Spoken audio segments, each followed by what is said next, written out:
Muito bem, gente boa. Cá estamos nós na nossa quarta aula de fotografia online.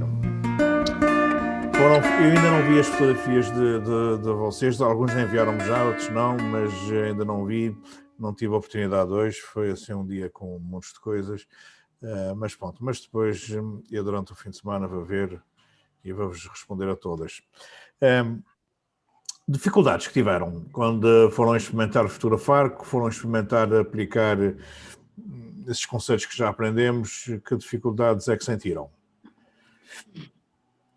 Joana? Na fotografia da água a correr, Sim. para mim não sabia bem onde é que havia de focar. Também fiz assim numa torneira, só mesmo para experimentar, mas inicialmente estava a tentar, ou seja, não sabia bem onde é que tinha que fazer o foco, mas pronto, depois decidi fazer de onde a água estava a sair, neste caso da torneira, mas não sei se seria o ideal. Esta fotografia foi para congelar, foi com o sobremil ou foi o arrasto? Foi o arrasto. Ora bem, se for o arrasto não há grande problema, porque com o F22 nós temos uma grande profundidade de campo, que é uma coisa que nós vamos dar mais daqui a dias, portanto não há grandes problemas. E aí o ponto de interseção entre a torneira e a água resolve muito bem quando nós estamos numa cascata, a pedra que fica ao lado da cascata mais saliente, mais zonas de transição, porque na água é muito difícil de focar, efetivamente. Se for com focagem manual, é mais fácil. E com focagem manual, como é que se faz focagem manual quando se está com um tripé? Quando se está com a câmera no tripé, nós desligamos o autofocus das nossas objetivas e vamos trabalhar pelo display, pelo visor de trás grande, não pelo visor. Acionamos para o display.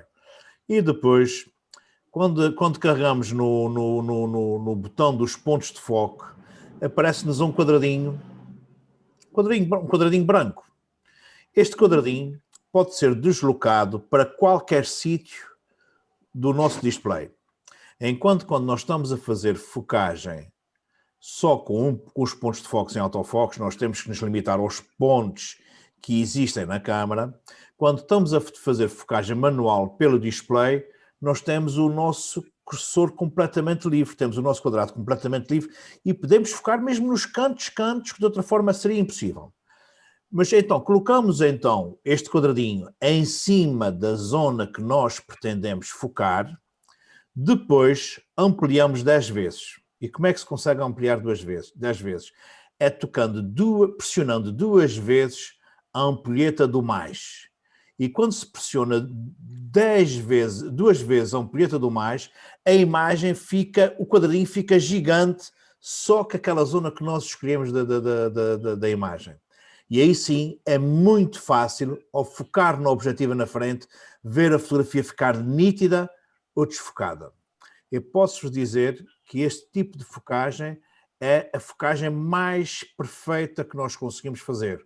Mas para se utilizar esse tipo de focagem, tem que ser com a câmera no tripé, coisas que estejam paradas, por exemplo, um ciclista ou qualquer coisa que esteja em movimento, é impossível fazer com focagem manual, mas tudo o que for paisagem, tudo o que for coisas que estão paradas, é assim que se deve fotografar. Mesmo quando se vai fazer um grupo e nos queremos incluir no grupo, um grupo de fotografia de amigos, de um jantar, de um aniversário, colocamos a câmera no tripé, colocamos tudo em manual, fazemos a ampliação 10 vezes, focamos, voltamos a carregar mais uma vez na ampulheta para a fotografia ficar com a dimensão normal e carregamos no disparador com 10 segundos depois e depois vamos fazer a fotografia, vamos nos juntar ao grupo.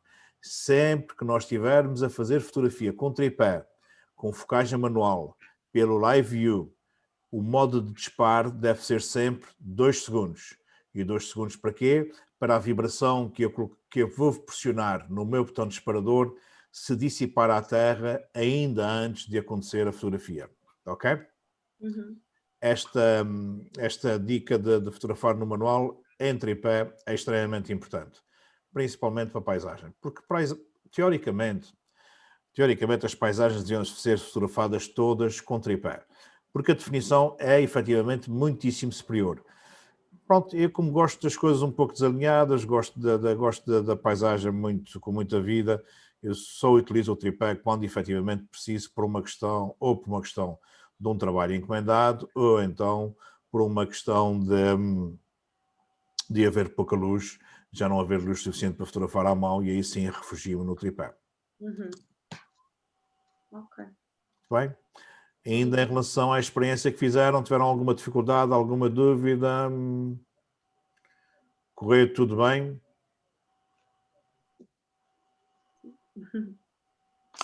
Quem é que me enviou fotografias? Foi o, até agora, dos que estão aqui presentes. O Francisco, o Chico, a Paula e a Joana, não foi? Mas eu fui lá fora fazer um limão, salvo seja, fotografar um limão, mas eu não sei, ainda não vi o resultado. E andei à procura dos botões da máquina. Ok. Isso é Mas bom. Não é mau. não faço ideia o que é que deu. Joana, tu mandaste-me como? Foi por... está aqui. Pelo WhatsApp, não foi? Sim.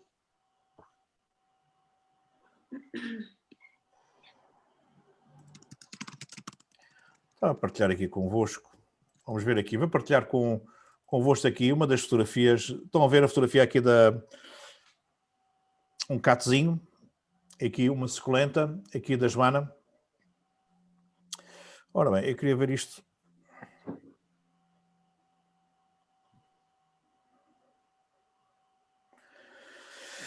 Ora bem, isto não veio os settings, não sei porquê. Devia ter vindo, deixa-me ver se eu consigo ver aqui. Pronto, fizeste com 1 sub 125, com f2.5, com ISO 100, e muito bem. E fizeste, e eu venho ver a fotografia. Venho ver, para mim a fotografia está um bocadinho escura, ok?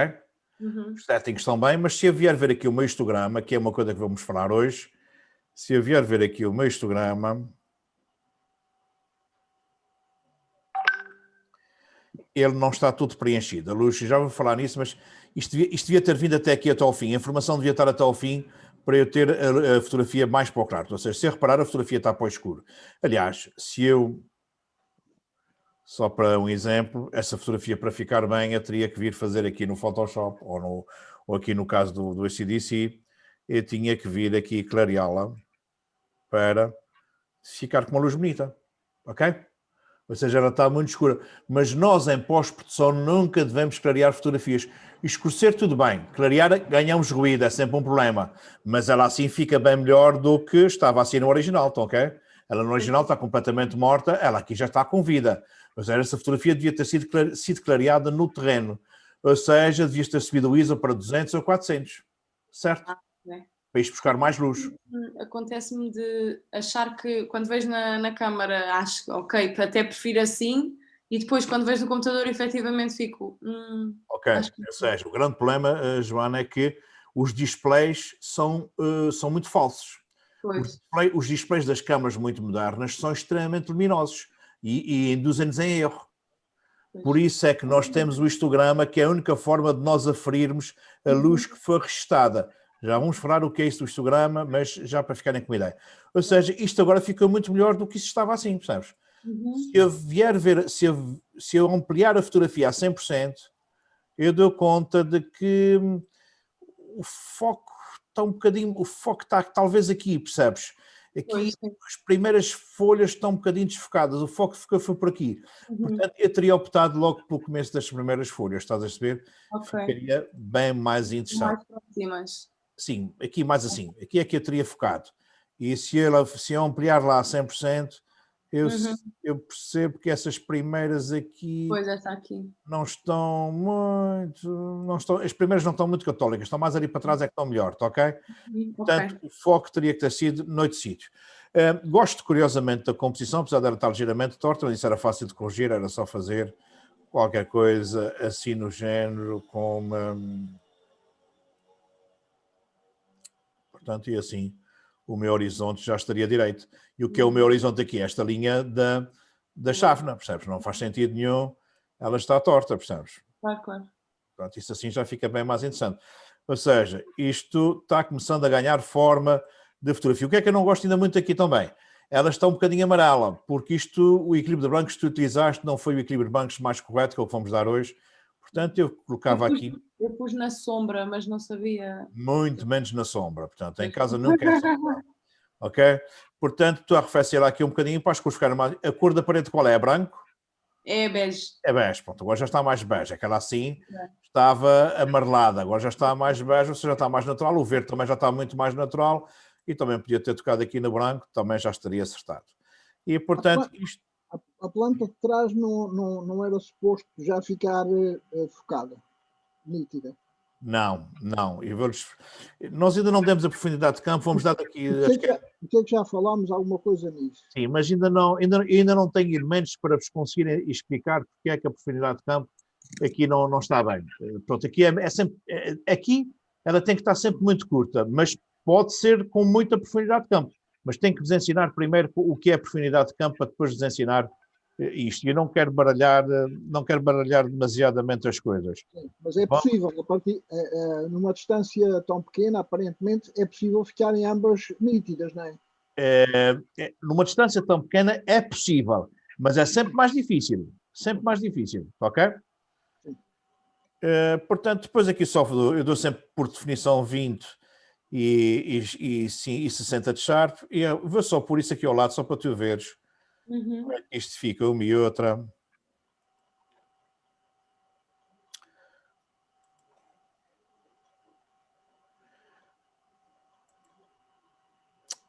Isso. Oh, coisa mais para.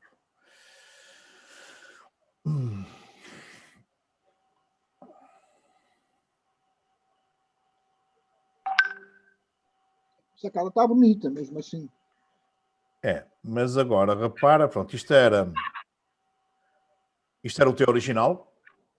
Agora, pronto, estava muito amarela, estava torta, estava muito escura, e isto agora está muito mais interessante, ok?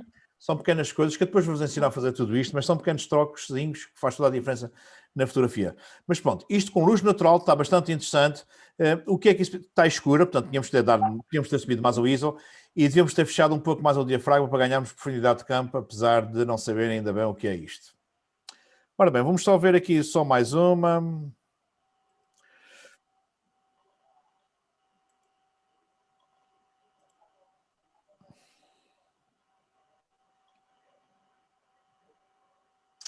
Olha, fico feliz por saber que estás a fotografar em RAW, que é uma coisa que não é normal nas pessoas quando não têm formação em fotografia.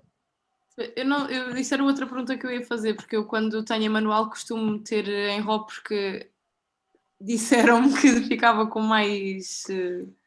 Não sei se é com mais de qualidade e depois até me facilitava se fosse preciso pós-produção. Muito bem, disseram-te bem. Não disseram bem tudo, mas disseram-te mais ou menos. Depois eu vou falar sobre o aspecto, ok? Ora bem, esta tua fotografia tu fizeste com 2 segundos, é a torneira. Eu nem estava a perceber bem, pela composição não estava a perceber bem que isso era uma torneira com água a correr. Ela não está bem focada, não está bem estabilizada. Ela deve estar... Onde é que tu fizeste isso? Foi acima foi com o tripé, não foi? Foi. Foi com o tripé. Mas há aqui qualquer coisa que não está bem estabilizado. Portanto, isto tinha que estar com melhor definição, percebes? Também está para o escuro, portanto, tu não tiveste a utilizar o fotómetro traseiro, o que era importante que utilizasse o fotómetro traseiro, percebes? Ela está um bocadinho para o escuro e também está um bocadinho amarelada, mas tu usaste o equilíbrio de brancos exatamente errado. Ok? Pronto, eu depois vejo a outra e depois faço o comentário. Agora vou só buscar aqui uma tu, Chico, mandaste-me como? Como é que tu me mandaste? Foi pelo Francisco Pimentel, foi isto que está aqui, não foi? Pelo WhatsApp. Foi pelo WhatsApp, sim senhor. Ok. Então eu vou abrir aqui uma. Como é que eu tenho aqui descarregar isso? Ok, já aqui está. E vamos ver. Vou partilhar isso com vocês.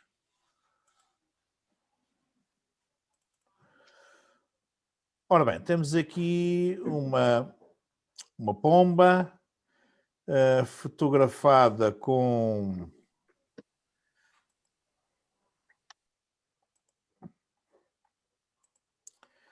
Caramba, estranho, porque é que não vêm os metadados aqui? Não consigo perceber. Por que é que os metadados não vêm? Devia ter por cá. Pois, devia estar aqui, para não perceber porque é que não está.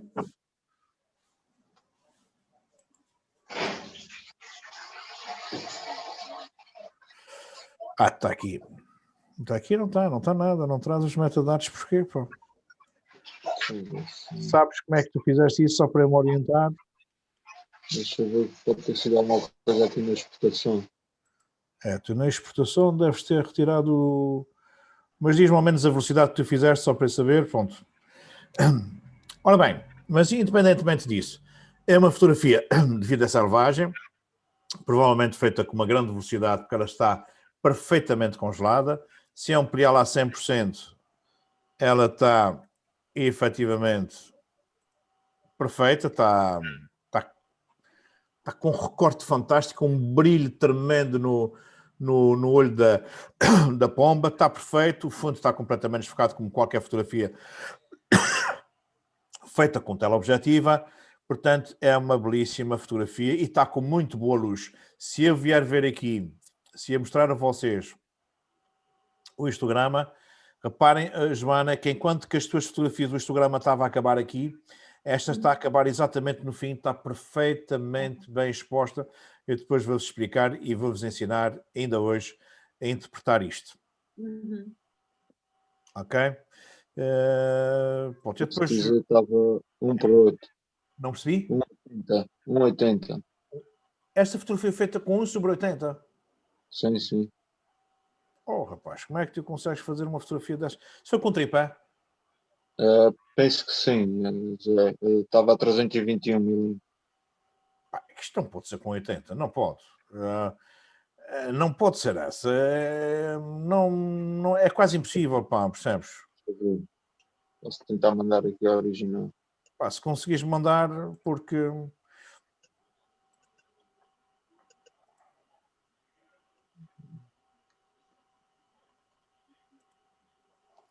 E com que objetivo é que tu fizeste aquilo? Com a 100-400. É impossível de ser um 80 e estar assim. É impossível. Ora bem, vamos lá ver se eu consigo ver nesta. Nesta aqui também não traz os dados. Isso é... Bom, pode ter sido aqui deve na ter uma exportação. forma de exportação qualquer que não traz, que não inclui os dados da Câmara, o que é pena. Pronto, aqui esta, temos também, pronto, para mim, eu gostava de ver qual era a velocidade e a abertura, mas está um pouco mais escura do que a pomba, portanto podia ficar mais claro. E se nós viermos ver aqui o histograma, reparem que ele já acaba por aqui, só tem vermelhos, muitos vermelhos, mas a luz geral está acabando aqui, o que está acabando muito, falta muita informação a acrescentar. Os vermelhos é que se calhar podiam ficar um pouco rebentados, não sei, mas talvez não. Portanto, precisava ser um pouco mais clara. Em termos de foco, eu teria colocado o foco aqui exatamente em cima dos estiletes e não aqui nesta zona da flor, ok?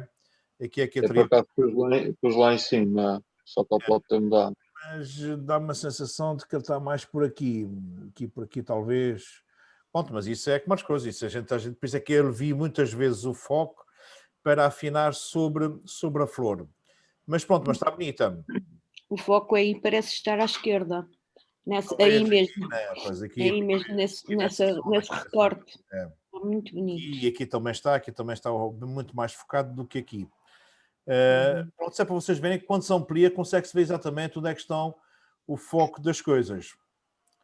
Mas pronto, eu depois comento os outros. A Paula então mandou-me foi para e-mail, já a Paula também se vê aqui uma fotografia ou duas. Podes ver só a 10, porque na 10 vê-se a diferença de foco e na 16 já não. O anterior. Esta? Não, o e-mail anterior. Tens mais de um e-mail, peço desculpa. Pois, porque isso não dava. Okay. Isto foi mesmo só para experimentar, eu só mudei o ISO. Não consegui mudar mais nada, porque foi há bocadinho, já estava muito escuro. E agora desafio-te a descobrir onde é que está o foco, no meio dessa atrapalhada toda.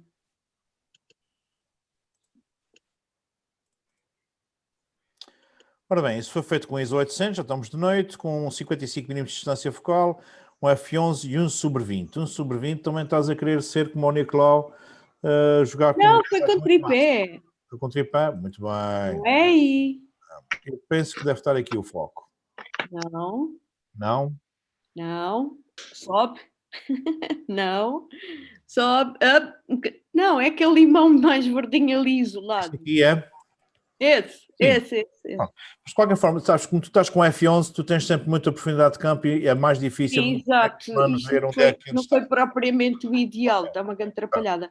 Mas aqui à direita já vês que está tudo desfocado. As folhas estão todas Ali também, o fundo também.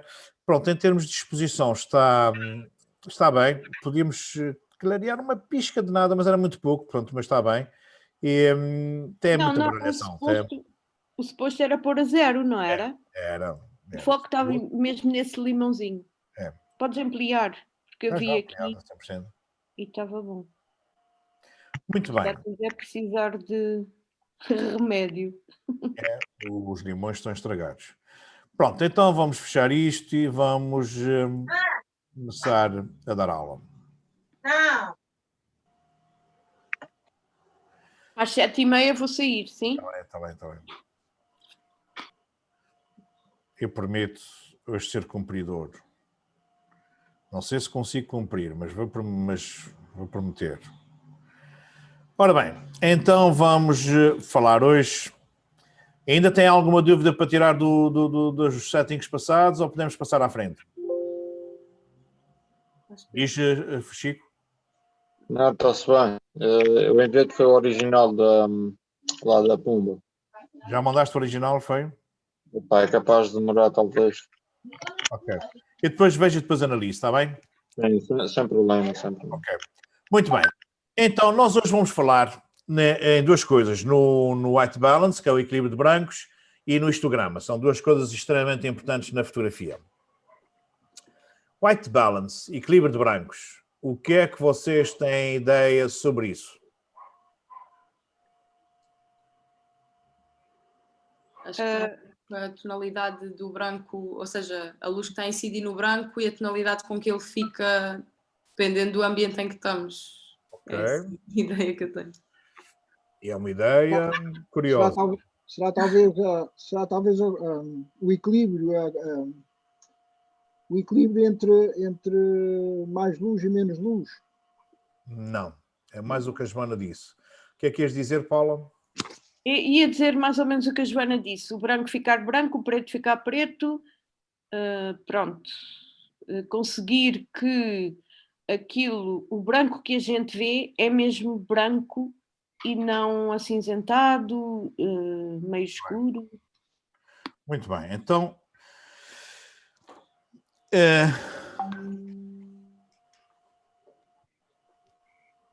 o Kelvin descobriu que a luz tinha uma determinada, toda a luz tinha uma determinada temperatura de cor. Ou seja, dependente da fonte de emissão de luz, as cores vão ter determinadas tonalidades, ou mais quentes ou mais frias. Utilizar um equilíbrio de brancos adequado é conseguir fotografar uma superfície branca de forma que fique branco. Se o branco ficar branco, todas as outras cores estão acertadas. O caso da Joana, quando apresenta as suas fotografias, por teres colocado um equilíbrio de brancos exatamente contrário àquilo que tu deverias utilizar, a tua parede creme ou pérola ficou amarela. A tua cozinha ficou com os tons demasiadamente negros, demasiadamente escurecidos, portanto, muito quentes, ou seja, não está equilibrado os tons, o balanço de brancos não está equilibrado. O equilíbrio de brancos é utilizado para duas coisas. Para fotografar com correção, ou seja, fotografar com realismo, ou então é aquela componente que esteticamente pode ser utilizada de uma forma artística, livre, em que o fotógrafo imprime o seu cunho pessoal e diz: eu só gosto de fotografias com tons quentes. Então faz sempre fotografias com equilíbrio de brancos, até errado, mas de forma que as fotografias fiquem quentes. Como também há fotógrafos que estão numa fase muito fria da sua vida e que dizem: não, eu quero tudo muito azulado, os negros muito frios, as cores muito frias. E aí o fotógrafo pode também fotografar com equilíbrios de brancos errados, mas de forma que o efeito estético seja exatamente esfriar. esfriar as cores.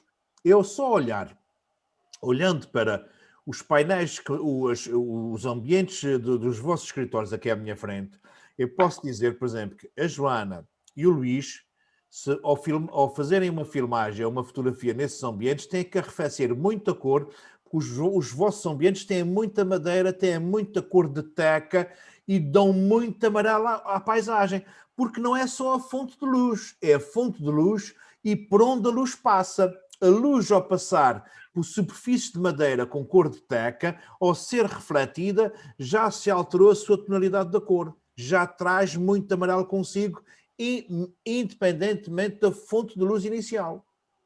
Portanto, é a fonte de luz que tem uma determinada temperatura de cor e a luz, ao ser refletida por superfícies com outras cores, vai alterar completamente a temperatura de cor das nossas fotografias. Ora bem, então o Kelvin descobriu que toda a fonte de luz tem uma determinada temperatura de cor e ela varia entre os 1000 graus Kelvin e os 10.000. As nossas câmaras fotográficas só conseguem controlar algumas, nem todas, mas as melhores conseguem controlar entre os 2500 graus Kelvin e os 10.000 graus Kelvin. Nós temos como referência sempre, mas sempre a luz do sol.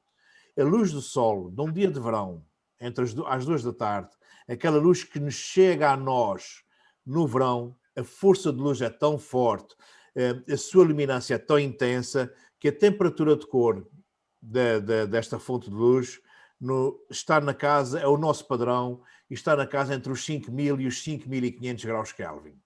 Ou seja, se eu estiver a fotografar num dia de verão, a meio do dia, na força do sol, no continente, seguramente entre as 10 horas, 11 horas e as 6 horas da tarde, seguramente entre março e outubro e novembro, durante o dia a temperatura de cor é sempre o sol é sempre muito forte e temos uma temperatura de cor sempre na casa dos 5.500 graus Kelvin.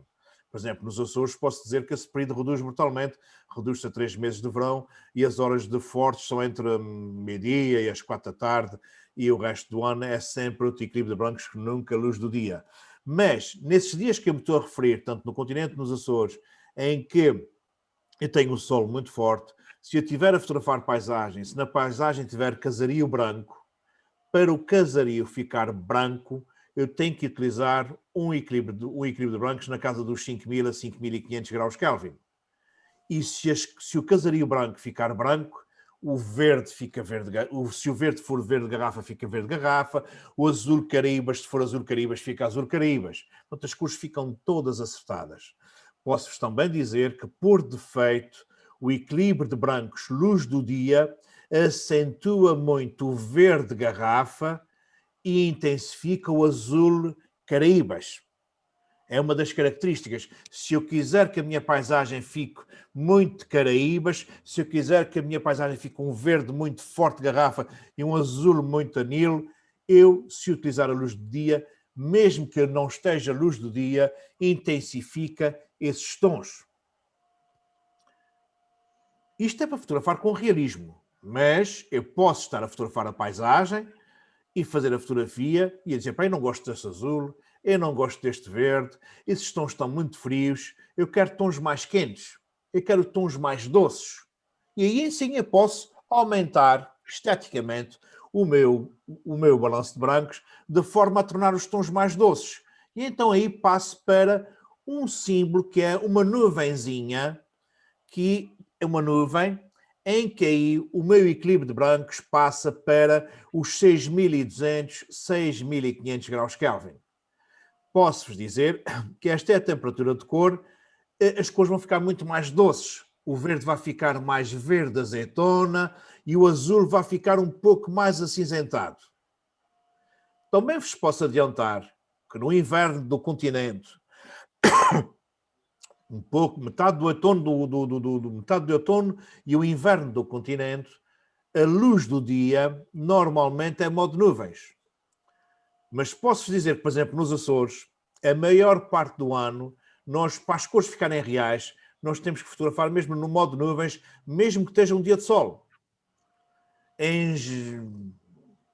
novembro, dezembro, janeiro, fevereiro, março, abril e maio, mesmo em dias de sol, o sol chega aos Açores já muito caído, ainda muito caído. Nós estamos muito mais para cima do que o continente.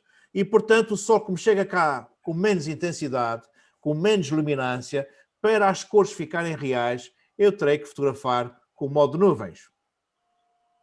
Sempre que eu quiser fotografar um pôr do sol ou um nascer de sol e intensificar os tons de vermelho, os tons quentes, os laranjados, transformar o pôr do sol ainda mais quente ou o nascer de sol, eu vou fotografar com um símbolozinho que é uma casinha com uma sombra.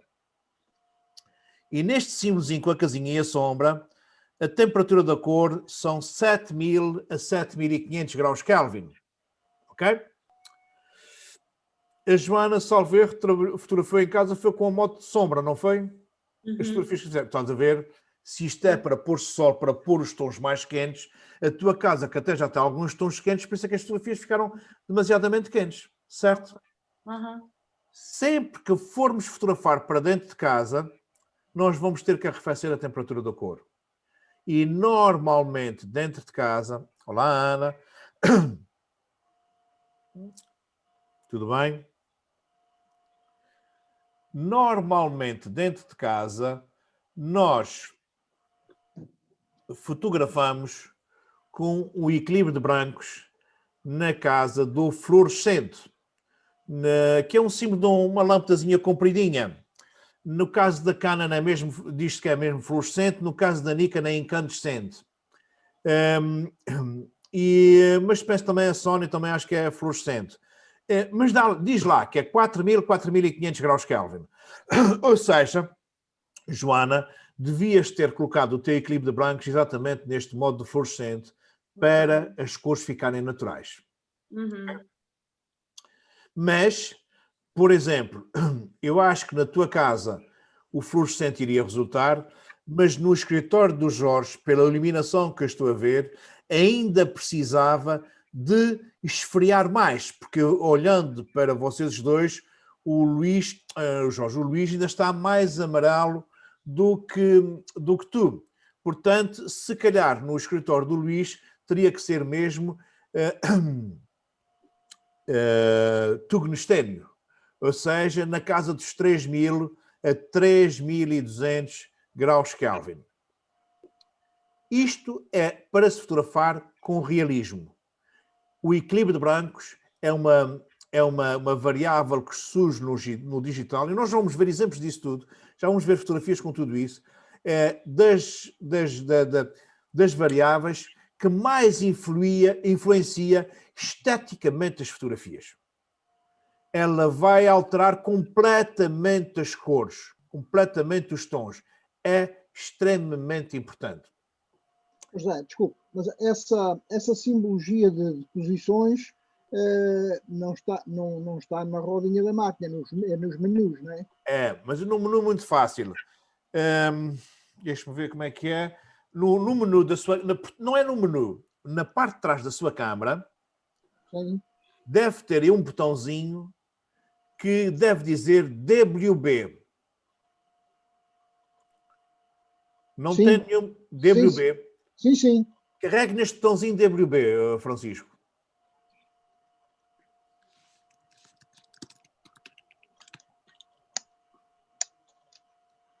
Primeiro tem que ligar a câmara, tem que carregar no tal botãozinho do display que eu lhe ensinei, que fica perto do botão disparador, que é para mostrar o ecrã, as coisas no ecrã.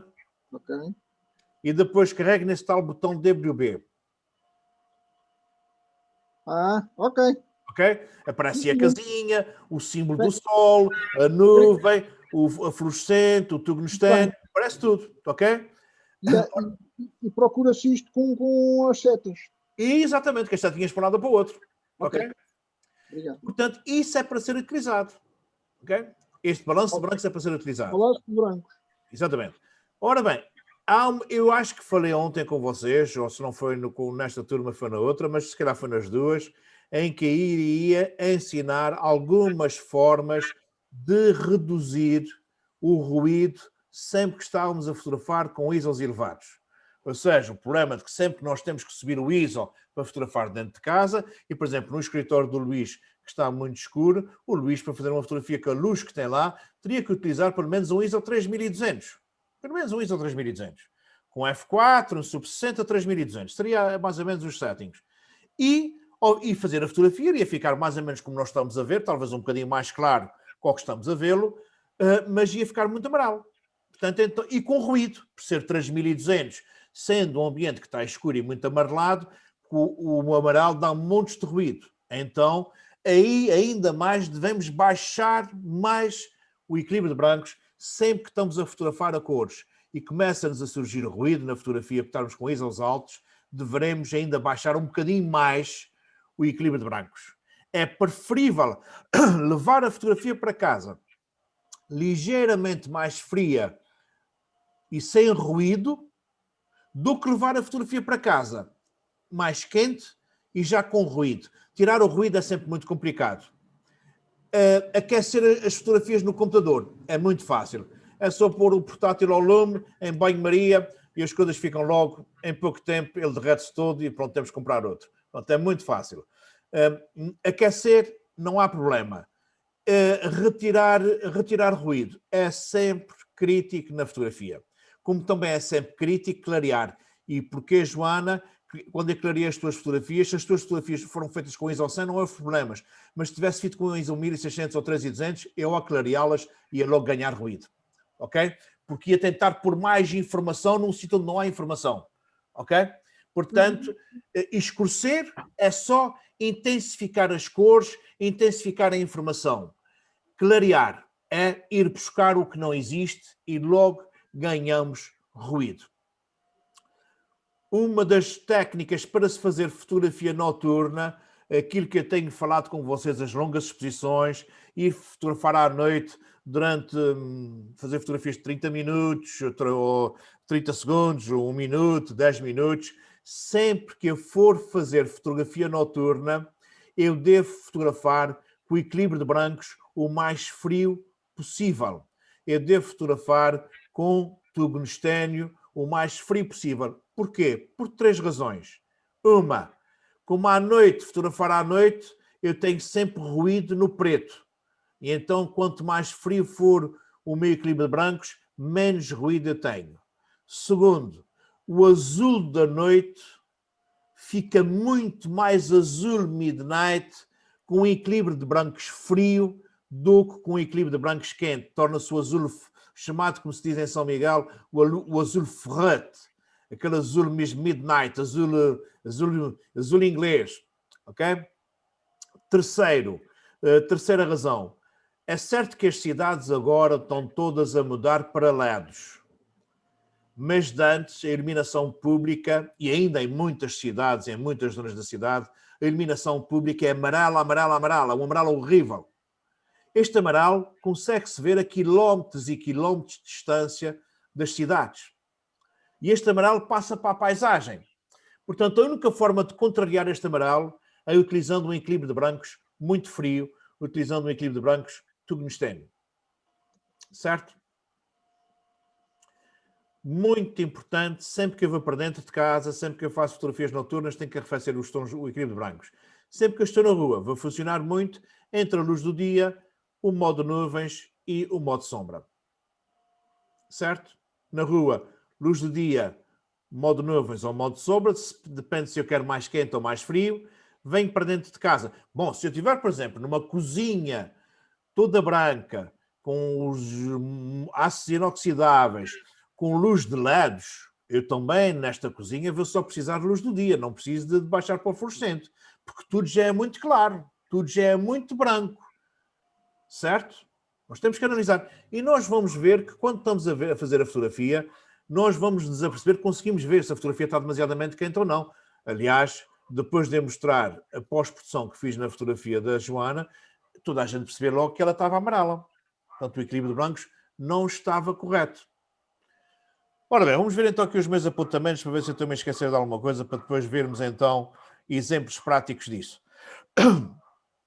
Pronto, o equilíbrio de brancos faz com que as cores da nossa foto sejam iguais às cores da realidade, dependendo da luz que está iluminando a nossa cena. O correto equilíbrio de brancos deve levar em consideração a temperatura da cor da fonte de luz que se refere e quanto quente ou fria é esta fonte de luz. Se a fonte de luz for muito quente, eu vou ter que arrefecer muito o equilíbrio de brancos, e se for fria, vai ter que ser o contrário. Toda a fonte de luz tem uma determinada temperatura de cor. Quem descobriu isso foi William Thomas, o primeiro barão Kelvin. O nosso cérebro processa automaticamente as cores. Por isso é que nós não damos conta de que há temperaturas de cores. A gente, quando muda de ambiente, o nosso cérebro, em segundos, põe-nos a ver exatamente com as cores corretas. Porque nós temos uma capacidade excelente. As câmaras fotográficas não têm essa capacidade, têm muito mais dificuldades, e por isso nós é que temos que ir lá acertar a temperatura de cor da luz. É uma máquina perfeita. A utilização... Não percebi alguma coisa? É uma máquina perfeita. Nós somos uma máquina perfeita, pode ter a certeza disso, Francisco. E às vezes não a estimamos como devíamos. A utilização da temperatura de luz correta faz com que ao fotografar uma superfície branca, o branco fique mesmo branco. Se o branco ficar branco, todas as outras cores ficam equilibradas e reais. Podem ter a certeza. Por isso é que, não sei se vocês já deram conta, utiliza-se muito no mundo da filmagem uma coisa que se chama de dizer vamos bater brancos. E o que é que eles faziam? Eles colocavam uma folha branca ao lado da pessoa que vinham a entrevistar ou filmar, faziam uma pequena filmagem da folha branca para a câmara fotográfica assumir que aquele branco é o que está correto. E depois, quando vai filmar as pessoas, os brancos ficam todos corretos. Ou seja, é uma forma personalizada de fazer o equilíbrio de brancos. É bater brancos. Mas as filmagens normalmente são feitas pequenos takes. Dá para fazer tudo isso. A fotografia é muito mais dinâmica, está sempre a mudar e não é muito prático usar essa técnica, apesar de que se utiliza ainda muito em estúdio, e já vamos falar disso. Ora bem, como eu disse acima, fontes de luz diferentes têm temperaturas de cores diferentes. Essas temperaturas de cores são medidas em Kelvin, com o símbolo K, e nós vemos geralmente algo como 5500 graus Kelvin. O nosso cérebro está-nos sempre a pôr tudo com um branco, como se estivéssemos a 5500 graus Kelvin, porque é o padrão que nós temos, é a fonte de luz do Sol.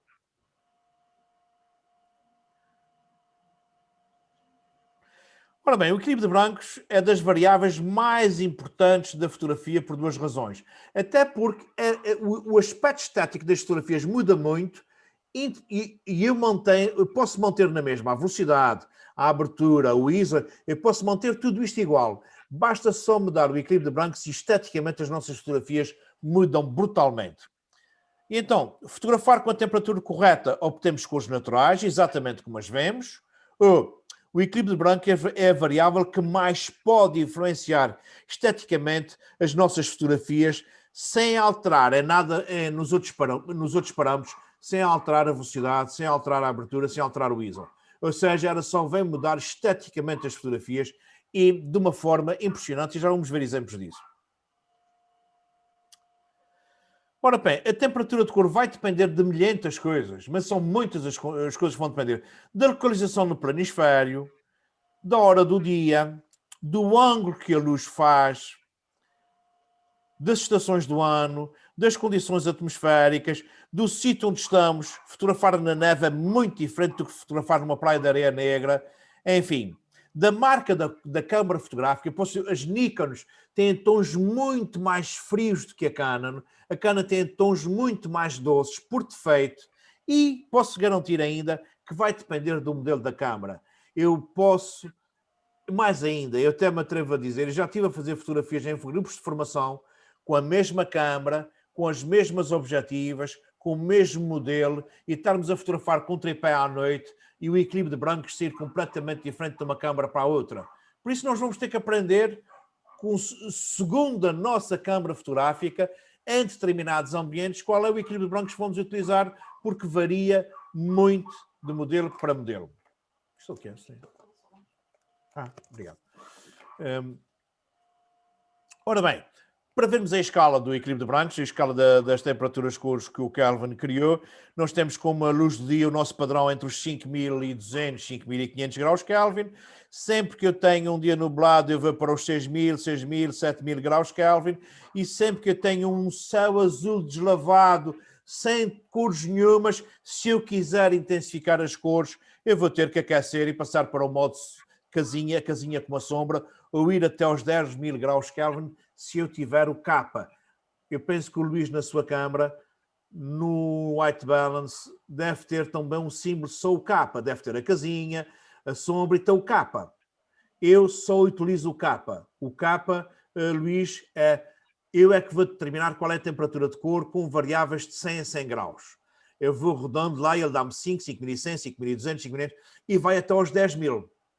E também consegue ir para baixo até aos 2.500, certo? Portanto, é uma grande vantagem e uma liberdade completamente diferente. Eu posso lhe dizer, Luís, que, por exemplo, se estivermos a fotografar uma igreja,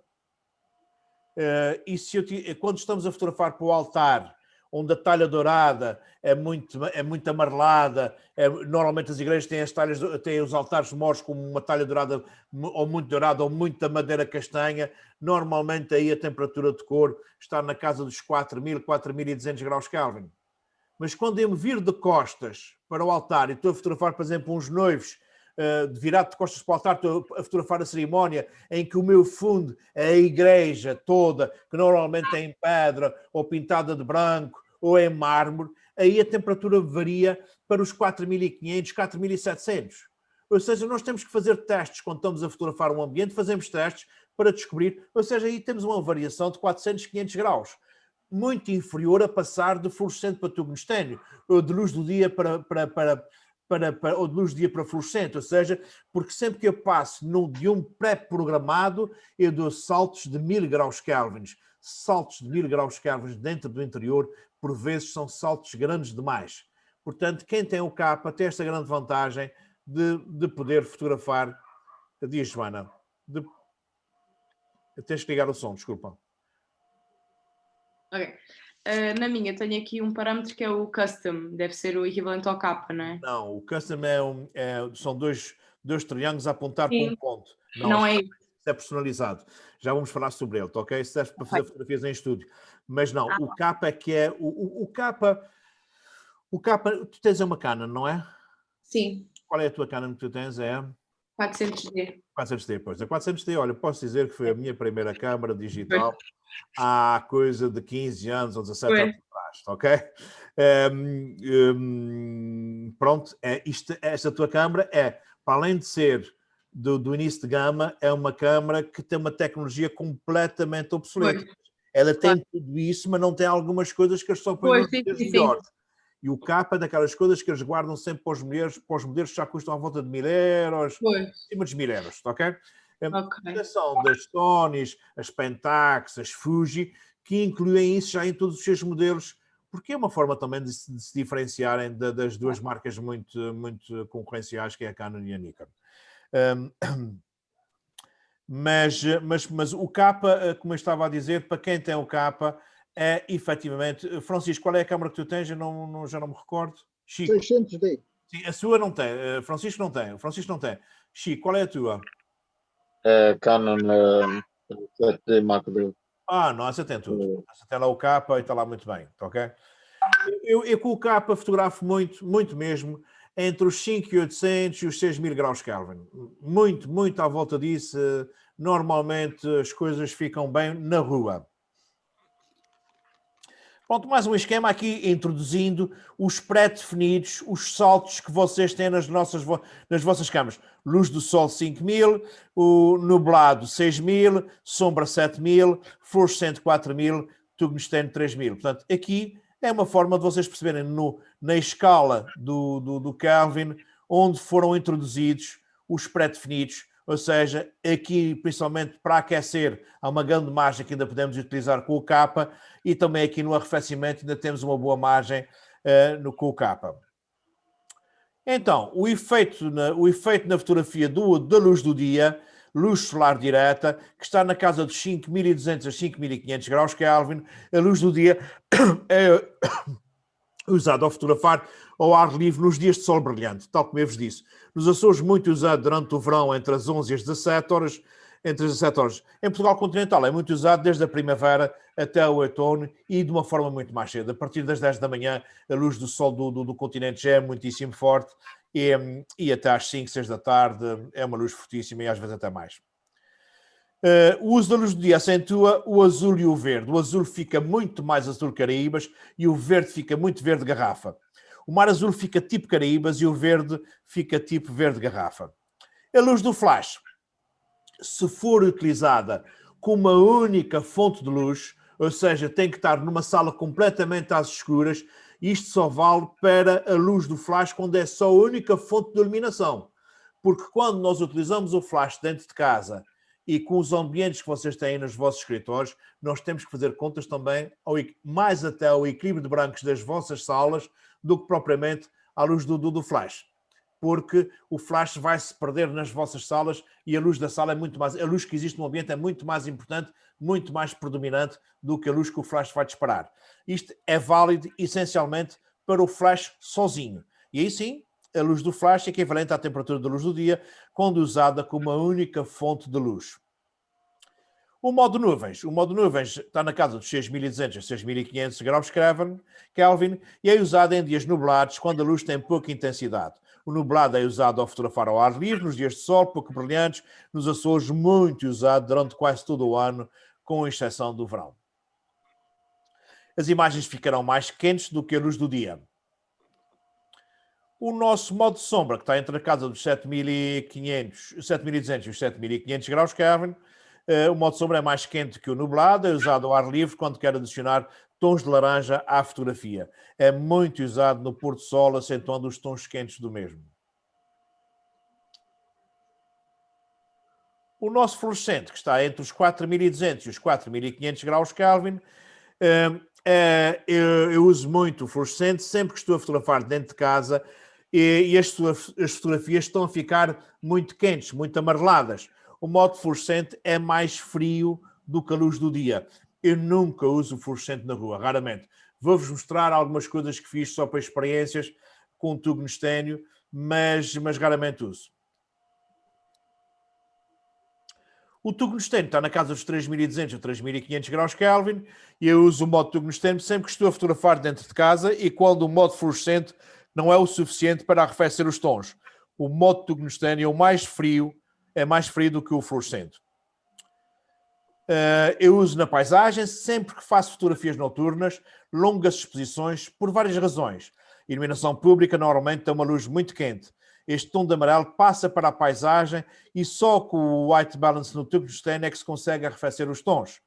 Na fotografia noturna há sempre muito ruído nos negros e o tungstênio anula muito o ruído. Está aqui. E o azul da noite fica muito mais azul. Era o que estava a faltar. Este sim é o personalizado, Joana, que tu estavas-te a referir. Os tais dois símbolozinhos com um pontinho no meio. Este é o que estavas-te a referir, que também vem em todas as câmaras, é o personalizado. E este modo é muito usado pelos fotógrafos de estúdio. Porquê? Porque a luz é constante, é sempre a mesma. Tiram uma fotografia, um cartão branco ou cinzento 18%, como para ser mais preciso, e junto ao sujeito, e depois vão dizer à câmara fotográfica que o equilíbrio de brancos correto é o da fotografia do cartão fotografado. E a câmara passa a assumir para aquelas condições todas como sendo o equilíbrio de brancos correto.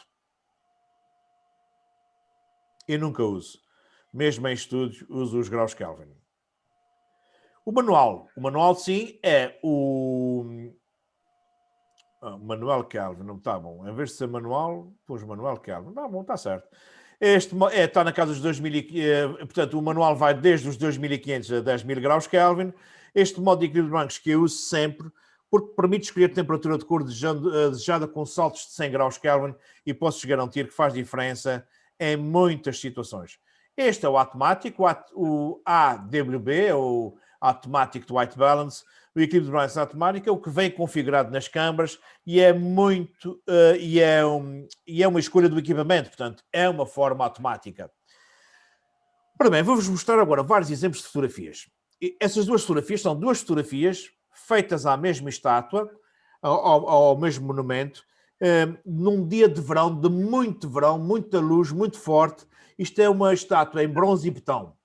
Reparem que aqui fotografei com luz do dia, e isto está rigoroso. O betão, que é cinzento, está cinzento. O bronze, que é este tom de azulado, está bronze. Pronto, eu fiz a fotografia, mas não gostei do efeito final. Achei que estava muito frio, eu devia estar num dia muito doce, e não gostei da frieza do betão e do bronze. E passei para modo sombra. Aumentei 2000 graus Kelvin. Reparem que o betão, que é cinzento, passou a ser amarelado. E o bronze, que era azulado, passou a ser esverdeado. As cores ficaram completamente diferentes. A velocidade, a abertura, tudo aqui está igual. A única coisa que mudou foi o equilíbrio de brancos. Com uma diferença de 2000 graus Kelvin, eu mudei completamente os tons das coisas. Isto era a realidade. Perdão, isto foi aquilo que me apeteceu fazer em termos estéticos. Certo? Conseguem perceber essa grande diferença? É notória, é evidente, é por demais. Temos aqui a seguir mais uma diferença enorme. Uma diferença de 5000 graus Kelvin. Isso é uma gruta de carvão em São Miguel, em que eu passei de um extremo ao outro. Isso devia ser luz do dia fluorescente, para ser rigoroso. Mas reparem que aqui neste monte de sombra, que é mais próximo da realidade, portanto o teto é muito amarelo, mas aqui está muito acastanhado, está demasiadamente quente, e aqui com o tungstênio, o que é amarelo passou a ser azul. Isto está mais próximo da realidade, mas eu gosto muito mais desta gruta. Agora, eu nunca poderia pôr esta fotografia desta gruta numa revista da especialidade, porque isso vai induzir em erro o tipo de minerais que está aqui neste teto. Eles não são azuis, eles são amarelados, apesar de aqui estar demasiadamente amarelo. Mas foi bem para marcar a grande diferença, a grande assimetria que pode haver entre duas fotografias exatamente no mesmo espaço. Duas fotografias tiradas na mesma paisagem. Isto é outubro, Açores, depois de uma grande noite de tempestade em que choveu muito e foi muita terra para a água. Mas de manhã estava um dia lindíssimo. E eu, no começo do trilho, fiz a fotografia com luz do dia, na casa dos 5000 graus Kelvin. Reparem que o azul está muito azul e o verde está muito garrafa. Isto não são as cores dos Açores, nunca são. Aqui também exagerei, aumentei 2000 graus Kelvin. Mas eu queria pôr na fotografia esta quantidade de terra que estava na água que aqui não consegui ver. Então aqueci os tons e a terra já me apareceu na água que aqui não conseguia ver. Portanto, também se eu quiser fotografar uma praia que está com terra e quiser retirar a terra, eu posso mudar o equilíbrio de brancos para a luz do dia e garantidamente que grande parte da terra vai à vida. Ou seja, é uma forma de nós também nos refugiarmos para trabalhos que possam nos dar jeito ou não. Isto é uma fotografia do pôr do sol, num dia muito cinzento, numa das costas de São Miguel. E eu digo sempre que vocês ao pôr do sol é exatamente o oposto, modo sombra. Mas estava um dia muito cinzento, era verão, mas estava um dia frio, desconfortável. E eu gosto muito de utilizar a seguir ao pôr do sol, passar logo para o tungstênio, para dar este tom de azul frio,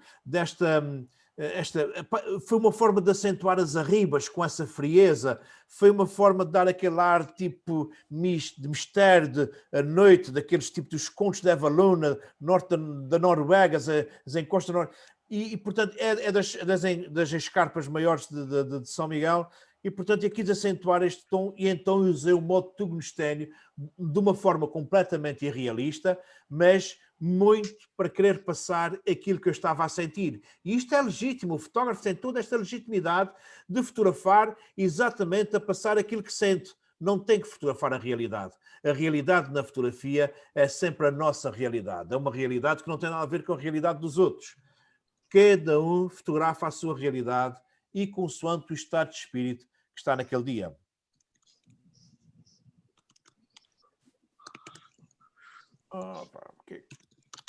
O rato hoje não está a querer portar-se bem. Ora bem, este é exatamente o oposto. Isso é um nascer de sol que eu nunca ponho tão quente, nunca ponho no modo sombra, normalmente ponho na casa dos 6.000, 6.200, raramente ponho tão quente, mas é que eu estava num amanhecer que me apetecia muito pôr as tons muito quentes, aqueci-os muitos e desse contraluz doce, muito amarelo, muito mais para além do que eu estava a ver, mas pronto, funcionou o resultado final porque era o que me apetecia naquele dia e foi o que eu fiz. Isto sim, isto são tons reais. Isto são os tons dos Açores. O nosso verde é um verde azeitona. Porquê? Porque temos muito musgo.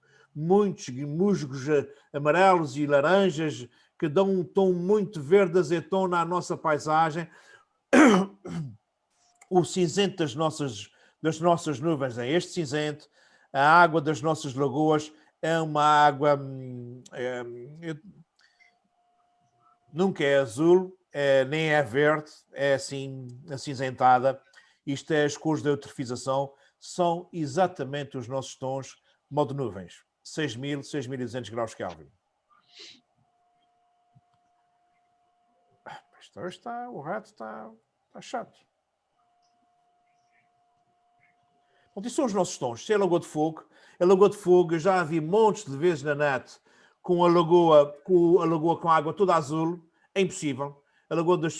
As nossas lagoas têm no máximo de profundidade, as lagoas de São Miguel têm no máximo de profundidade 18 metros na parte mais funda e na força do inverno. Portanto, tem muito pouca água. O fundo está cheio de lodo e cheio de árvores e de galhos e não sei o quê. Portanto, nunca pode ser azul, é sempre verde. Isto são exatamente os nossos tons. As nossas encostas têm muito estes tons amarelados. Porquê? Porque isso tudo são zonas úmidas, com muito musgo daqueles altíssimos, que a gente enterra o pé, que fica até ao tornozelo, até ao joelho, e que é uma reserva fantástica de água que os Açores têm, que são as nossas encostas cheias de musgo.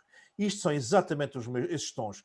Quando eu vejo isto com azul e estas encostas todas verde garrafa, e o Governo Regional também já fez isso em tempos, também já utilizou fotografias em campanhas em que o nosso mar parecia as Caraíbas, e não é real, porque o nosso mar não tem nada a ver com as Caraíbas.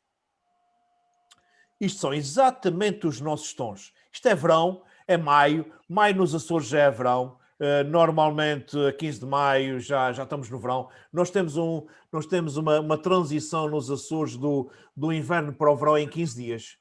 Nós não temos primavera,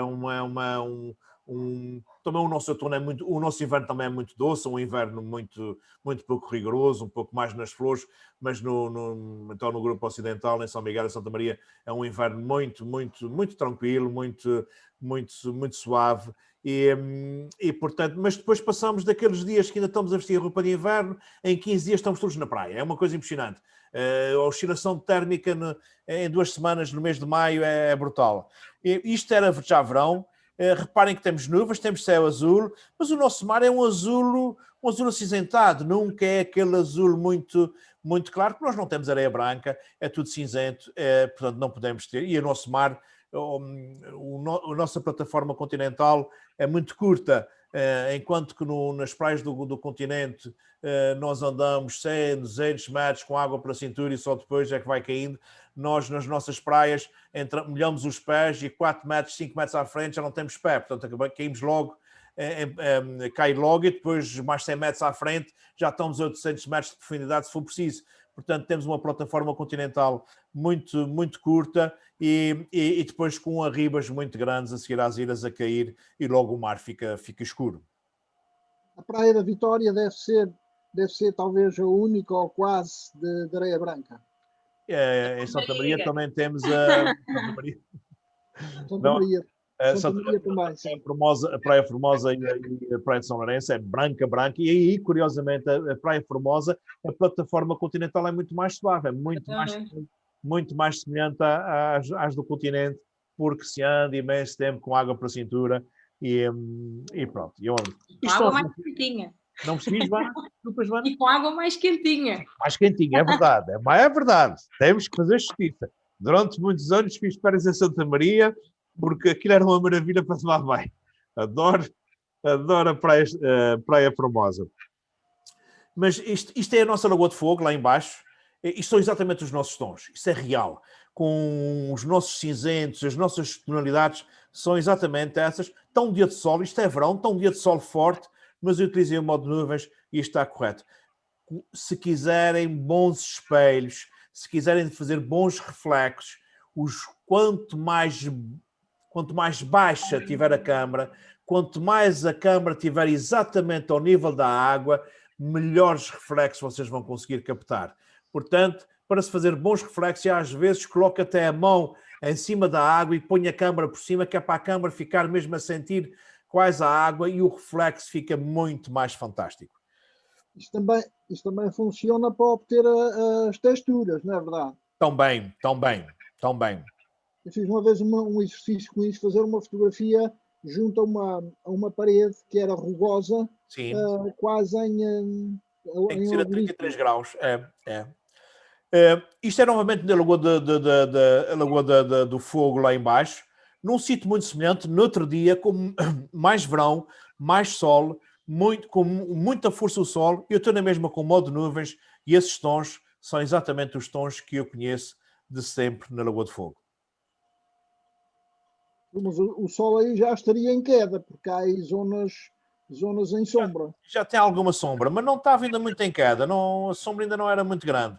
Repara aqui que a sombra ainda é bastante pequena. E se eu ser Ainda com a nossa direita está em sombra. aqui já está. Isso para aí umas 4 horas da tarde. Não é mais do que isso. Isto é Picos da Europa, num dos sítios... Já lá foste também, Paula? Não foste? Mas não foram de moto aos Picos da Europa. Isto é um lago com uma barragem, portanto, um lago artificial. É dos sítios que eu amanheci. Foi dos sítios onde eu dormi pior, mas de que o amanhecer foi das coisas mais fantásticas da vida. Eu dormi aqui num albergue com 50 pessoas ou mais. O cheiro a gente era uma coisa impossível, mas eu estava tão cansado que eu adormeci logo. Mas valeu por ao acordar, abrir a janela, abrir a porta da casa onde nós estávamos e ver esta paisagem, a coisa mais incrível. Reparem que não há uma nuvem. Essa cordilheira é espetacular. Linda, isto é um sítio de sonho. Não há uma nuvem no céu e eu utilizei modo nuvem. Isto é em outubro, por volta na semana de 5 de outubro. Fomos lá e para transformar os tons mais doces da manhã, eu coloquei no modo nuvens e adociquei estes tons. Isto está uma coisa fantástica. Esse efeito fica muito bonito. É a mesma coisa aqui, já um pouco mais claro o dia, mas a mesma coisa, eu utilizei o modo nuvens e não há nuvens. Aqui também, nos Picos da Europa, não há uma nuvem que fosse. E porquê é que eu utilizei o modo nuvens? Essas vacas de Barrosão têm este tom dourado muito bonito, esse tom acastanhado. Foi uma forma também de intensificar o tom do dourado da vaca. Eu aqui também utilizei um truque, que foram 2 flashes fora da câmara. Se vocês repararem, tem aqui uma luz a vir daqui e outra daqui, depois tem aqui a sombra da vaca. E para quê? Porque eu quis que a cabeça da vaca fosse destacada da paisagem como se fosse uma pessoa. Portanto, eu criei um estúdio nos Picos da Europa com 2 flashes. Problema, a vaca não gostou dos flashes e tinha uns chifres um bocadinho complicados. Nós tivemos que correr pela encosta abaixo porque ela pôs-se a querer amarrar porque não gostou. E a perceber, elas ainda por cima estão habituadas a estar sempre sozinhas, é natural. Esta fotografia foi a que horas, sabe, mais ou menos? Sei, por volta das 6, 7 da tarde. Nos da tarde. Sim, já era um final de tarde já. Sim, mas ali, o que eu achei dos Picos da Europa, nós apanhámos nevoeiro.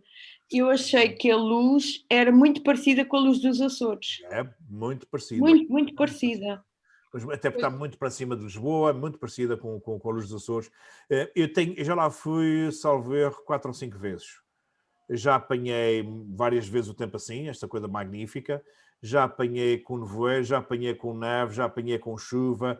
E é sempre bonito. Já fiz um trilho, um outro trilho, o Lago dos Lagos, com chuva constante, aquela coisa mesmo de quase que não se ver, mas é sempre bonito. Isto é uma coisa lindíssima.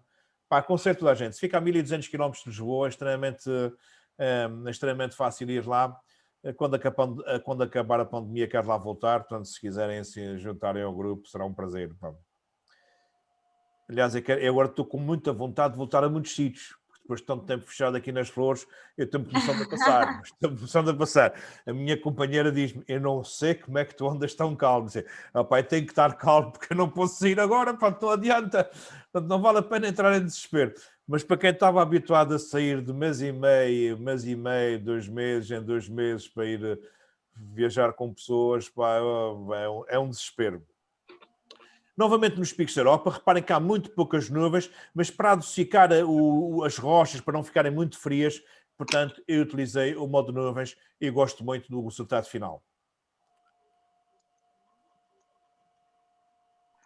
Aqui também, o Lago Riano, um lago também de uma represa, uma coisa magnífica, e portanto também tem poucas nuvens, eu estou com o modo nuvens. Aqui, reparem que tudo isto se enche de água no final do inverno, depois do degelo, tudo isto fica cheio de água, está com mais ou menos menos 20 metros de caudal de água, tudo isto está seco, esta extensão toda secura, e aqui o modo nuvens acentua imenso este amarelo da secura. Se eu tivesse colocado isso com luz do dia, e poderia ter feito, este amarelo não ficava tão intensificado. E como eu não gosto de saturar as cores no computador, nunca saturo, eu prefiro tirar partido das cores logo no terreno, mexendo no equilíbrio de brancos. É uma variável que me permite alterar completamente o aspecto estético das fotografias.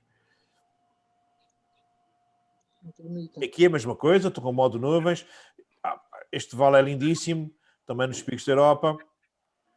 Aqui um pôr do sol com o modo nuvens, podia ter estado mais quente, mas eu raramente aqueço mais. Porquê? Porque eu gosto muito, isso é na Praia dos Mosteiros, um dos sítios, um dos spots de pôr do sol dos Açores mais belos, com esses ilhéus enormes, ficam lindíssimos na paisagem. O pôr do sol, aqui é inverno, ele põe-se aqui, quando é no verão ele põe-se aqui entre esses dois ilhéus. Eu gosto muito de tirar partido no pôr do sol dos tons de violeta, dos azuis, dos amarelos, e por isso eu não aqueço muito as fotografias em demasia, porque gosto muito de tirar partido desses tons. Aqui em Santa Maria pus modo sombra, porque Santa Maria tem muito barro, tem uma ilha com grande parte da ilha é barrenta, outra parte é toda calcária, aliás, tudo isso é calcário, mas esta zona aqui tem muito barro, e tem o barro é muito avermelhado. E então, para tirar partido das encostas e percebermos que isso é tudo barro, tudo encostas de barro, eu acentuei muito o equilíbrio de brancos para saturar um pouco mais as cores, para as cores ficarem mais quentes e tirar partido dessas cores já de uma forma natural. Aqui também este pôr do sol em Ponta Delgada, em que o casario estava tudo dourado. A única forma dele ficar realista é exatamente com o modo sombra.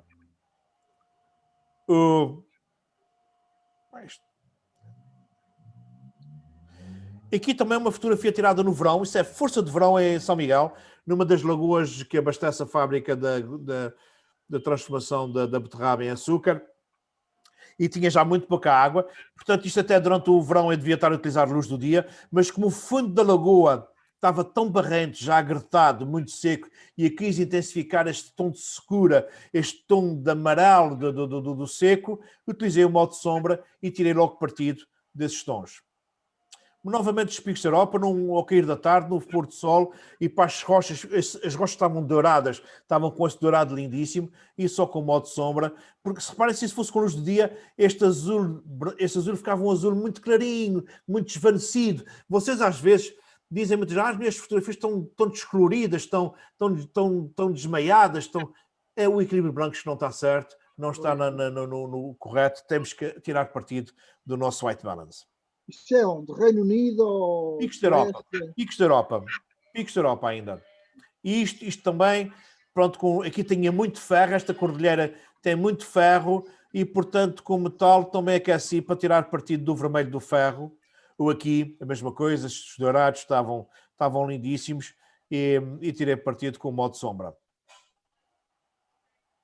Mais uma fotografia de Ponta Delgada, mas desta vez ao amanhecer, na primavera. Nós temos dias de outono e dias de primavera em que a luz é lindíssima, de uma pureza fantástica, e o dourado que estava no casario está cá todo, porque eu utilizei o modo sombra.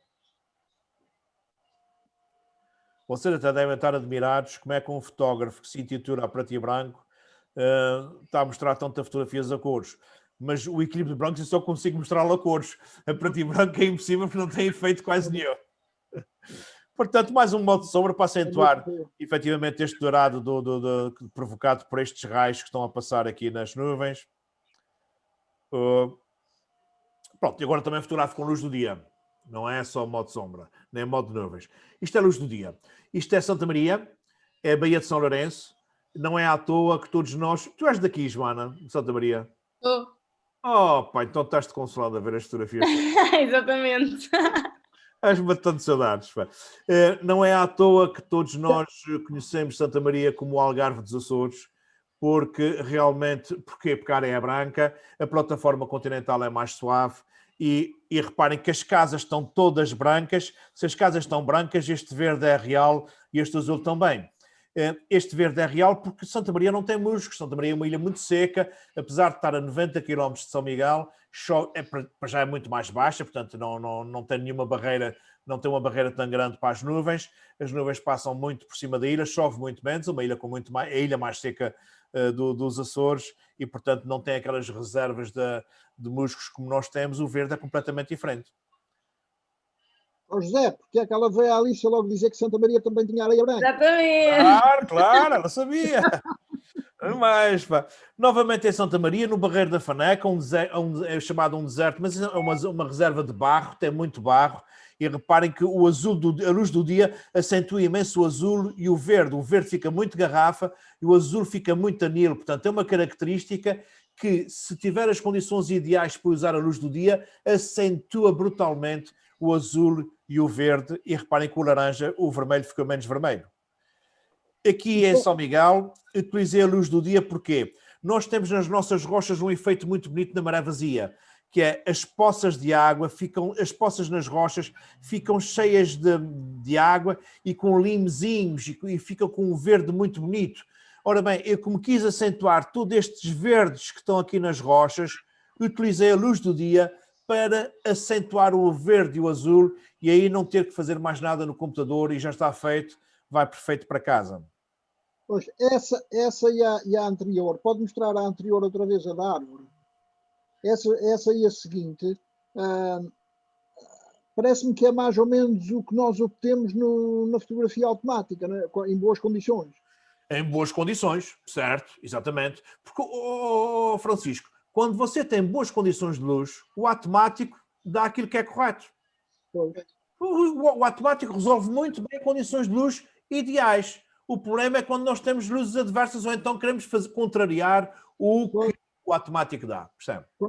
Quando queremos mesmo fotografar naquele momento e não temos as condições ideais, então aí é que os meios virão para obtê-lo. Nem mais, rigorosamente isso.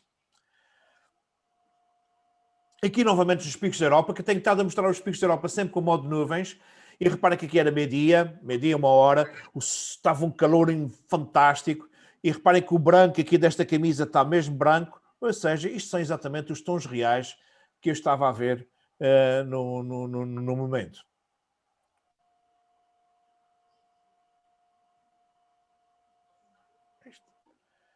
Não, isto está lento, não percebo porquê. Se calhar percebo, é porque...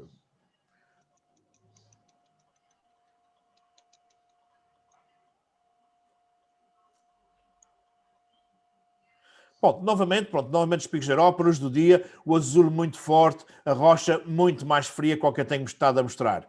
Aqui é a mesma coisa, no mesmo ambiente, os tons ficam logo muito mais frios. Aqui é a mesma coisa. Ontem a luz estava muito forte, tinha que ser esses tons, para ficar real, eram os tons que eu estava a ver. Aqui a mesma coisa, estão a ver?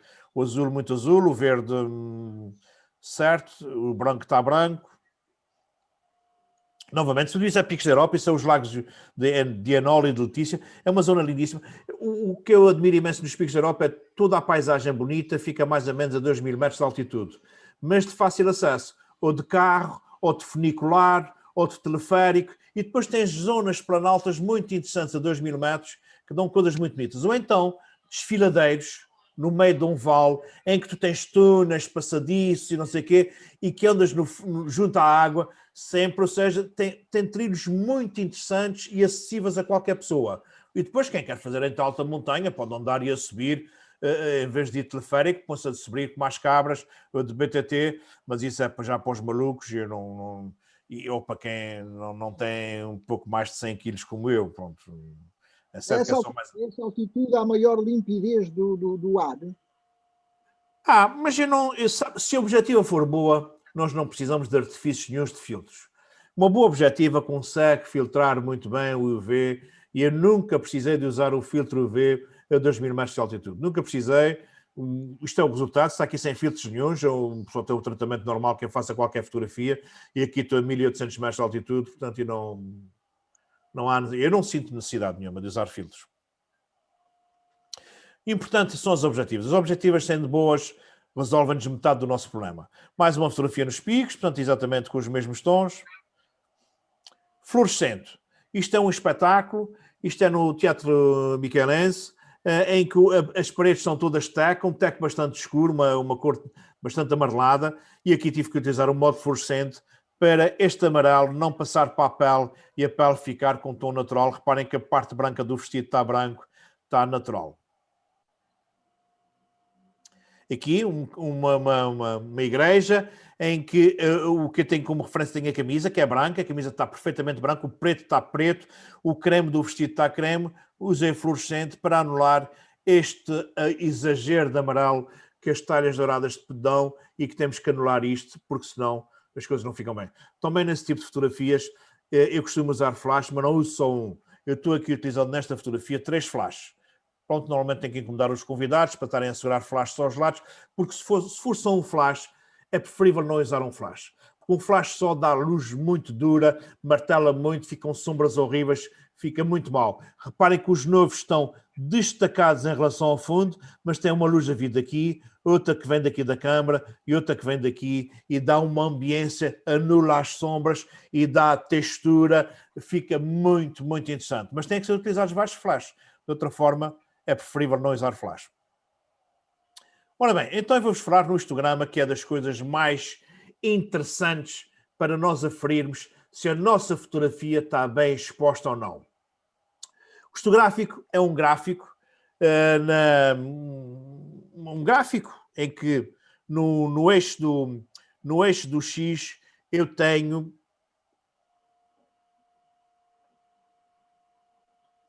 os 256 tons da luz. Começa no 0 e acaba no 0 que é o branco, no 0 que é o preto puro e acaba no 255 que é o branco puro. Ora bem, então aqui no eixo do X eu tenho os tons todos da luz. O 0 é o preto e o 255 é o branco.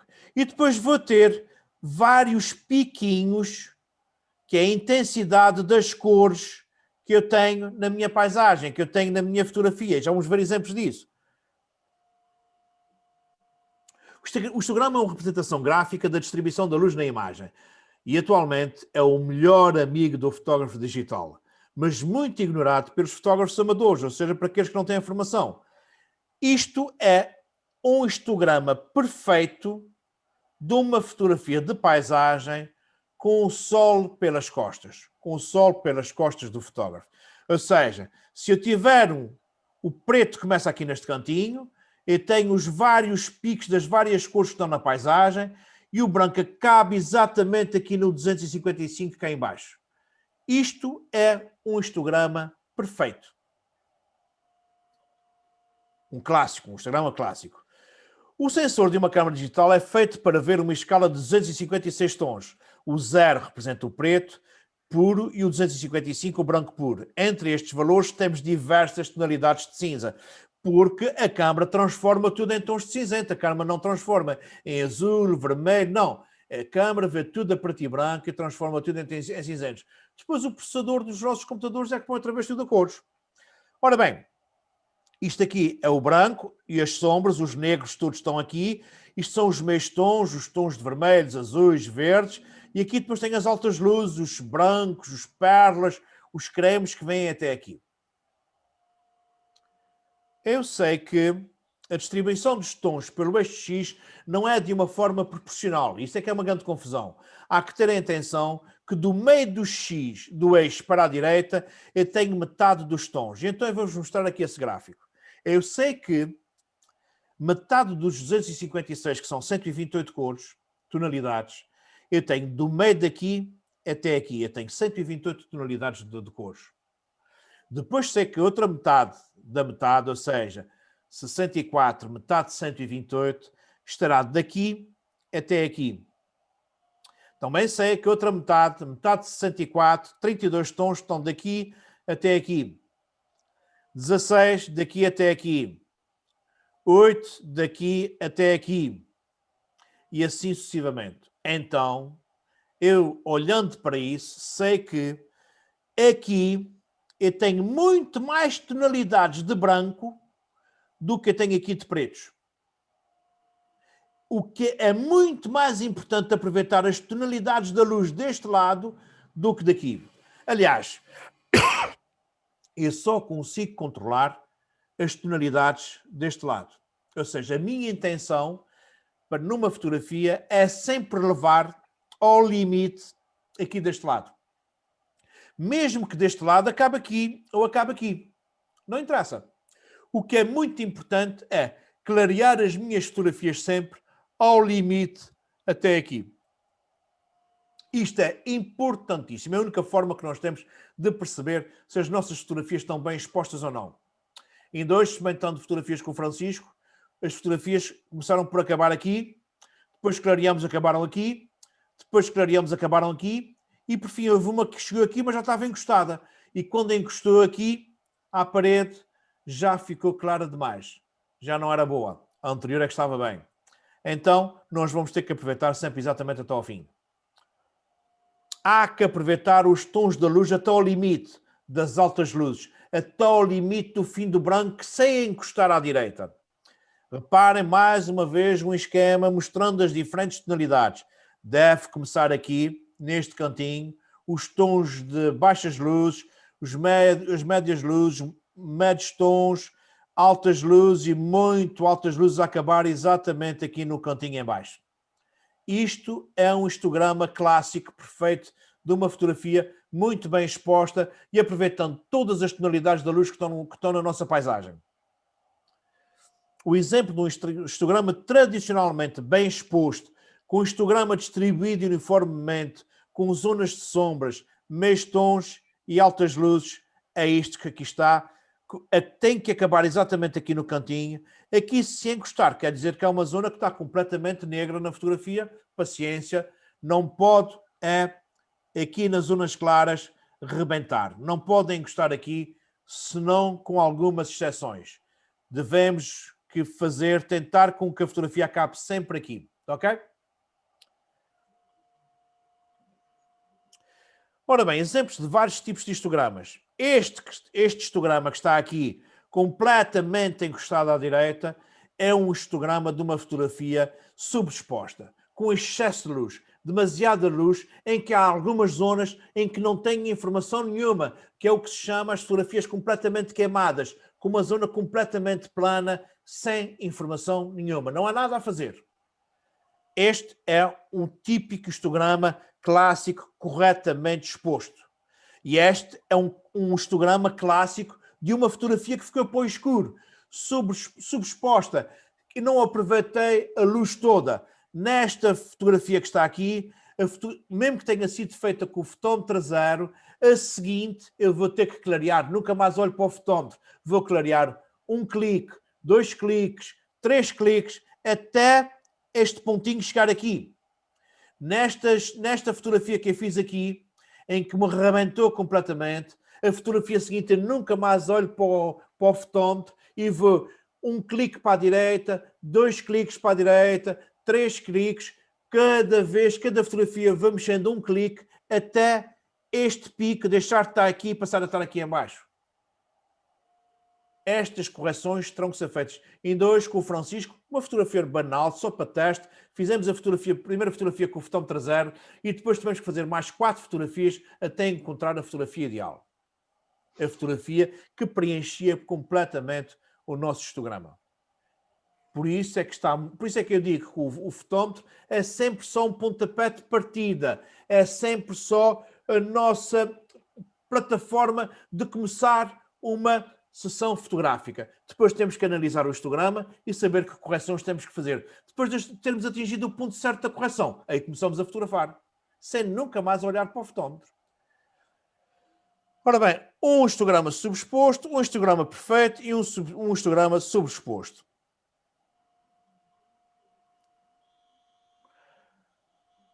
Ora bem, este é efetivamente o histograma tradicionalmente bem exposto, em que começa num cantinho e acaba no outro.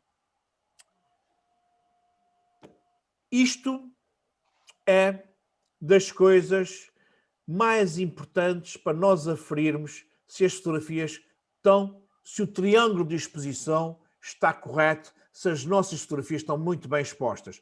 Como é que se vê isto nas nossas câmaras? É muito fácil. Depois de se tirar a fotografia, quando estamos a ver a fotografia no display, vamos ao botão de Info, Informação, e vamos lá clicar até aparecer o histograma. Ok? E vamos ter que passar a ver sempre o histograma de todas as nossas fotografias. É das coisas mais importantes para nós analisarmos se a fotografia ficou bem exposta ou não, se temos que clarear ou se temos que escurecer para não ficarmos com a fotografia estragada. Ok? Para aqueles que vão de fim de semana e que não vão fazer práticas comigo, fotografem esse fim de semana e mandem-me no fim de semana vários tipos de fotografias que vocês fizerem, que é para eu analisar e vos dar os meus conselhos e vos dar as minhas apreciações. Ok? Fotografem com vários tipos de luz, com várias situações, com mais velocidade, com menos velocidade, congelando o movimento, não congelando o movimento. Façam fotografias. Ana Maria, faça fotografias com o telemóvel. Tem lá uma zona nos menus, nos telemóveis, que é Pro, e no Pro consegue ir clareando ou escurecendo as fotografias sem ser no automático. Experimente, mande-me fotografias, mande-me também suas Anas para ver se estão bonitas e nós vamos depois fazer comentários no WhatsApp das vossas fotografias. Ok? Ok. Olha, peço desculpa pelo meu atraso. Não tem problema. E ainda por cima hoje não estou muito bem disposta, mas... Depois vê a gravação e vê melhor. É isso. Bom fim de semana para todos. Obrigada. Joana, tens alguma dúvida? Ainda estás a olhar para a câmara? Sim, não vejo... Não consegues ver o histograma? Vamos visualizar uma fotografia. Tens qual é a câmara que tu tens? A 400D, acho que não tens. Não. Há 14 anos atrás não havia histograma. É vintage. Então, vê lá, a minha filha até agora comprou também uns giradiscos, pá, e já anda a comprar os discos de vinil. Também comprar, pá, é a vossa geração, pá. E tenho ali uma analógica que ainda está guardada, mas que ainda vai sair. É isso, a vossa geração está toda muito vintage, pá. É verdade. Pronto, então, olha, um bom fim de semana, boas fotografias, fotografem Chico e Francisco amanhã às 9 horas na praia das Lajes. Eu não posso ainda, Zé, por causa de... Amanhã vou fazer o teste para saber se está ou não. Faz o teste. Faço amanhã e devo saber o resultado ao final do dia, ou então no domingo. Pronto, se tu no domingo já tiveres o resultado, vais ter connosco, tá ok? Certo? Pronto. Não, depois nós também pode-se juntar um dia durante a semana para fazer umas fotografias para recuperar aquilo que tu perdeste, está bem? Sim. Ok? Pronto, então, haja saúde e um bom fim de semana e tudo a correr bem. Obrigado. Bom fim de semana. Obrigado.